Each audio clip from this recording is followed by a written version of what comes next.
अभी हम press room में बैठे हुए, यहाँ पे प्रिंट मीडिया से पंजाब केसरी के पत्रकार अनिल जी और साथ में ईटीवी के धर्मवीर जी बैठे हुए। ये शिवरात्रि से रिलेटेड देवी देवताओं की खबरें बना रहे हैं। अभी मैं इनसे थोड़ा सा एक संवाद करना चाहूँगा। शिवरात्रि से संबंधित जो देवी देवताओं से संबंधित जो आजकल आए दिन सोशल मीडिया में जो बार बार जो खबरों का जो प्रसारण किया जा रहा है शिवरात्रि से रिलेटेड जो देवी देवताओं से संबंधित होता है, मैं इनसे थोड़ा सा जानना चाहूँगा कि देवताओं के बारे में ये एक क्या संदेश देना चाहेंगे मंडी की जो जनता है या शिवरात्रि को जो देखते हैं लोग, देवी देवताओं के बारे में ये क्या क्या, यानी कि मंडी में जितने का देवता आते हैं उनके बारे में ये क्या क्या जानकारी देते हैं।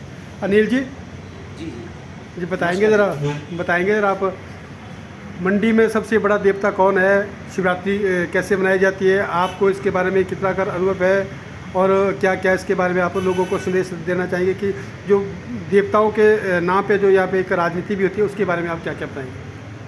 मंडी में जी सबसे बड़े देवता देव कमरूनाग जी हैं और इस क्षेत्र के आराध्य देव भी माने जाते हैं। साथ ही देव कमरूनाग जी अपनी कोठी से रवाना होते तो सबसे पहले माधोराय जी के यहाँ हाजिरी भरते हैं और सीधे टारना में चले जाते हैं, वहाँ से ही मेला देखते हैं। उसके बाद देव उर्गनारायण जी हैं चौहार घाटी के, उन्हें भी प्रमुख देवताओं में माना जाता है। विष्णु मतलोड़ा जी हैं, निरोल की देवियां हैं, बगलामुखी जी हैं, तो ये सभी प्रमुख देवताओं में माने जाते हैं। और बड़ा अनूठा संगम है यहाँ संस्कृति का, देव संस्कृति का। लगभग 300 के करीब 216 पंजीकृत और कुछ गैर पंजीकृत देवता भी मंडी शिवरात्रि में शिरकत करते हैं। कनिष्ठ और वरिष्ठ अर्थात वरिष्ठता का बड़ा ध्यान रखा जाता है देवताओं में भी। कनिष्ठता को ध्यान में रखते हुए सबसे पहले जो बड़े देवता के पास जाएंगे और उनकी आधा फेर लगाएंगे, उसके बाद आपस में मिलन करेंगे, फिर वापस हो जाएंगे। इसी तरह से मनुष्यों में भी होता है। तो ये परंपरा बड़ी सदियों से चली आ रही है। लगभग 400 सालों से ये मेला जो है यहाँ आयोजित होता आ रहा है सूरज सेन के समय से। और राजनीति भी बहुत होती है मेले को लेके। कई बार तो पगों को लेके राजनीति हो जाती है, कई बार ज़िले में चलने को राजनीति हो जाती है, लेकिन देवताओं के बीच में वो राजनीति कहीं ना कहीं दब जाती है देव संस्कृति के आगे। तो राजनीति की यहाँ ज़्यादा ये कहें कि ये कामयाब हो जाते हैं, तो राजनेता कामयाब नहीं हो पाते, क्योंकि देवताओं की कहीं ना कोई शक्ति जो है वो संस्कृति को भी बचाती है और अर्गल वर्गल जो राजनीति है उसको भी नष्ट कर देती है। धर्मवीर जी आप भी ज़रा थोड़ा सा इसके ऊपर प्रकाश डालें। देवताओं जैसे अभी इन्होंने बताया कि देवताओं में कनिष्ठता और वरिष्ठता एक बहुत बड़ी एक बात होती है। बड़े देवता इन्होंने बताया, कौन बताया आपने बड़े देवता? बड़े देवता जी कमरूनाग जी है। हाँ, इसके बारे में मैं आपको बाद में एक क्वेश्चन और करूँगा। जहाँ तक मैं अपनी बात कर दूँ तो मैं लगभग 2 सालों से यहाँ मंडी में हूँ। उतना फ़िलहाल मुझे देवी देवताओं के और जो है मंडी की संस्कृति के बारे में ज्ञान नहीं है, क्योंकि मैं हमीरपुर ज़िला में ज़्यादा रहा हूँ। पर जहाँ तक मैंने सुना है और ख़बरों के माध्यम से भी देखा है, तो बड़ा देव कमरूनाग को ही यहाँ पे जो है आराध्य देव माना जाता है। और उन्हीं के आगमन से ही जो है जो महाशिवरात्रि पर्व है मंडी में जो है शुरू होता है, और जो विधिवत रस्में होती हैं शिवरात्रि की वो पूरी शुरू हो जाती है। वहीं यदि बात की जाए तो अन्य देवी देवताओं की जो है मंडी में जो है 200 के करीब जो है देवी देवता यहाँ पहुँचते हैं। 216 जो है सर्व देवता समिति के पास पंजीकृत देवी देवता हैं। पौराणिक काल से ही जो है यहाँ पे शिवरात्रि मनाते रहे हैं। राजाओं के काल से जो है कई यहाँ पे दंत कथाएँ प्रचलित हैं शिवरात्रि महोत्सव को लेकर। हालांकि इतना इनमें भी मतभेद होता रहता है कि किस टाइम जो है शिवरात्रि महोत्सव शुरू हुआ था, पर इसका जो क्लैरिफाई बिल्कुल पूरी तरह से अभी तक नहीं हुआ है कि शिवरात्रि महोत्सव के लेकर जो है क्या इतिहास रहा है। जी ये है हमारे धर्मवीर जी और अनिल जी।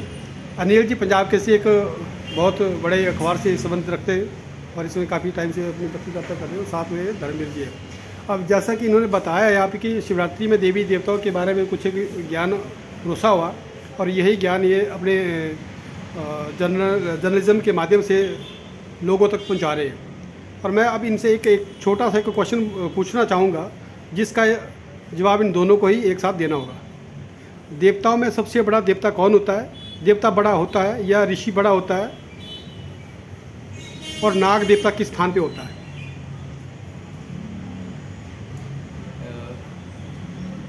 क्योंकि ये क्वेश्चन मैं इसलिए आप लोगों से पूछ रहा हूँ, जो आप लोग पब्लिक के बीच में एक अपने एक जर्नलिज्म के माध्यम से एक क्वेश्चन, ये जो सवाल खड़ा कर रहे हैं कि बड़ा देव, छोटा देव, वृष्टा, और समाज को आप जो परोस रहे हैं वो समाज उसी के ऊपर विश्वास करता है।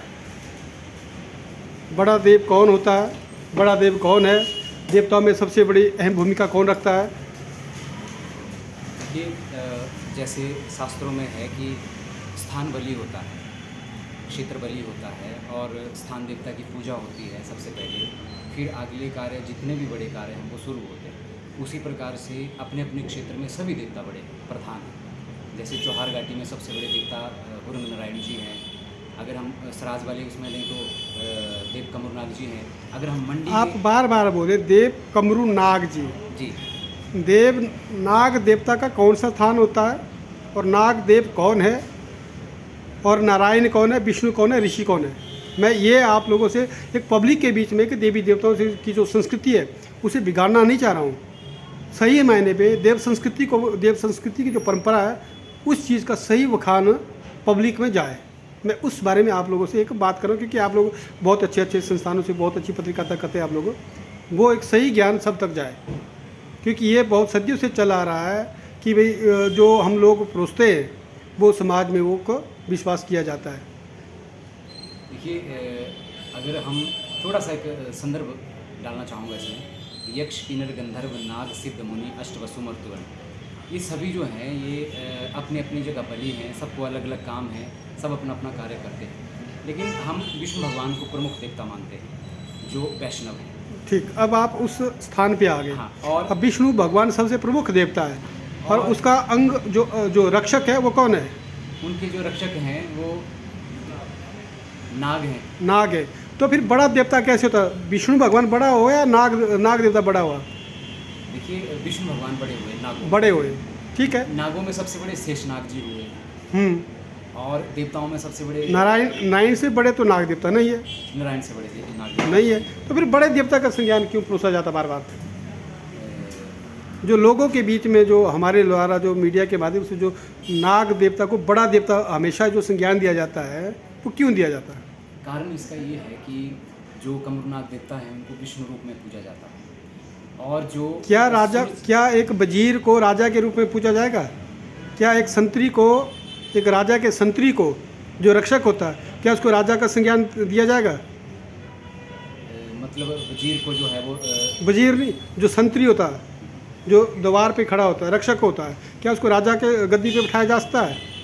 नहीं बिठाया जा सकता। बस मैं आप लोगों से यही एक क्वेश्चन पुट अप करना चाहता था जिसका जवाब मिल चुका है। धन्यवाद।